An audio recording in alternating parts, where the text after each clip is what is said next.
Beberapa hari dulu kita lakukan perawatan beloh dan rawatan bekam urat, ambil darah dari urat bekam pasdu kepada pelanggan kita ini. Dia menghadapi sakit buah pinggang tahap 4 ya, yang ini sehingga ditolak oleh hospital ya.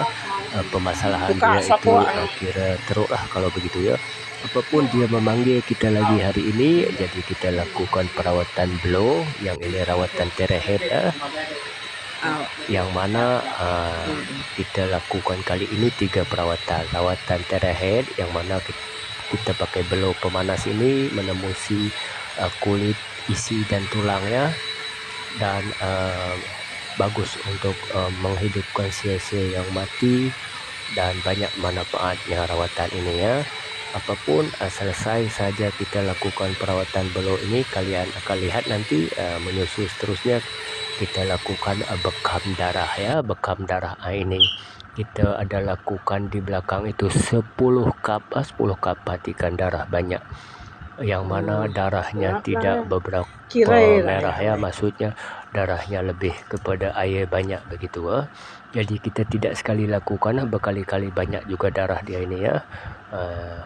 Jadi dalam masa kita melakukan bekam darah, dia merasa lega, katanya rasa lega sangat, yang mana badan dia kali ini ya berbeza dengan yang dulu. Yang dulu kaki dia bengkak ya, kali ini dia punya tangan bengkak dan muka bengkak ya. Apapun kita lakukan 3 perawatan kali ini, harap ada perubahan ya. Yang mana tadi kita beloh, sesudah kita beloh ya, rawatan terehead memanaskan badan itu ya, memulihkan tubuh badan dia dengan rawatan terehead yang akan menambahkan sel yang baik kepada tubuh dia dan banyak manfaatnya ya. Yang kali ini buang darah, di mana darah yang kita buang itu darah yang bertoksik, yang layaknya dibuang. Tidak seharusnya kita biarkan di tubuh badan. Dengan keluarnya darah itu memberi pengurangan permasalahan sakit dia ya, ataupun dapat membantu memulihkan permasalahan sakit pelanggan kita ini terkait dengan permasalahan sakit buah pinggang tahap 4 ya. Perhatikan darah ya, yang mana kita buka dan kita pertunjuk kepada kalian.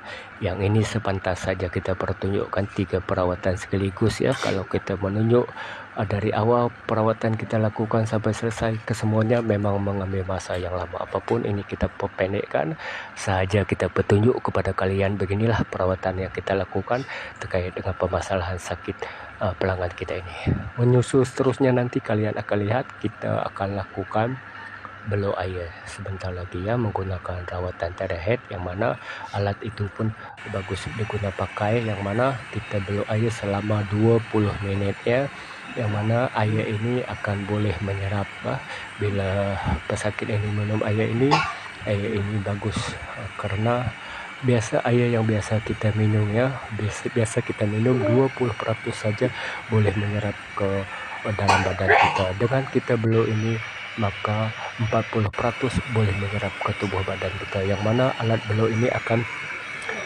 memberi molekul-molekul yang sebenarnya di air itu, sebenarnya molekul itu besar. Bila kita pakai alat ini, molekul itu akan jadi kecil dan boleh diserap oleh tubuh badan kita, maka untuk kesehatan sangat bagus air yang sudah